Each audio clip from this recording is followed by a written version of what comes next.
له ټولو هیوادونو سره د مثبتو اړیکو د لرلو پر تګلارې د اسلامي امارت ټینګار. د اسلامي امارت ویاند وایي د دغه تګلارې پر بنسټ او د روژې مبارکې میاشته په درناوي سره او دغه راز د سعودي عربستان د پلاوي غوښتنې ته په ځواب کې 3 پاکستاني پوځیان یې له بندخونې خوشي کړي دي. ذبیح الله مجاهد ټینګار کړی چې دغه پوځیان تیر زیږدیز کال د اسلامي امارت له ځواکونو سره په نښتو کې اسیر شوي وو. د افغانستان اسلامي امارت د هغې تګلارې له مخې چې له ټولو هیوادونو سره د مثبتو اړیکو پر درلودلو ټینګار کوي، د روژې مبارکې میاشتې د رارسېدو په احترام چې د الهي رحمتونو او بښنې میاشت ده، د ورور هیواد سعودي عربستان غوښتنې ته د مثبت ځواب ویلو لپاره او د مذاکراتي ټیم د میلمه پالنې په مناسبت چې پرون دوشنبه کابل ته تشریف راوړی وو، هغه 3 تنه پاکستاني نظامیان چې د 1440 قمري کال ربیع الثاني میاشتې په 20 او د 2025 میلادي کال د اکتوبر په 12 تاریخ له پاکستاني اړخ سره د نښتو په جریان کې اسیران شوي وو، آزاد او د ورور هیواد سعودي عربستان څخه راغلي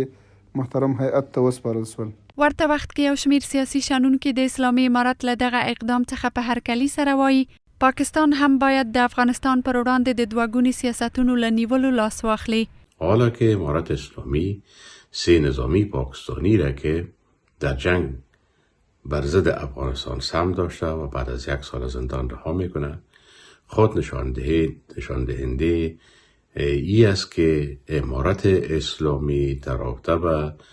برخوردها با کشورهای همسایه به خصوص پاکستان که همیشه دست مداخله و تجاوز و آشوب در افغانستان داشته با حسن نیت میبینه و عمل میکنه. تعارض و تشنج به نفع هیچ کشور نیست و از اون جایی که افغانستان و پاکستان با یکدیگر وابستگی‌های اقتصادی و امنیتی زیادی دارند، اقدام تازه امارت اسلامی یک اقدام بسیار مثبت و رفتن به جهت ایجاد روابط و اعتماد هست. تر دې مخکې هم د پاکستان یو شمیر علماو او سیاسي ګوندونو د کابل پر وړاندې د اسلام آباد له سیاستونو په نیوکې سره د خبرو او تفاهم له لارې د دواړو هیوادونو ترمنځ د اختلافونو پر حل ټینګار وکړ.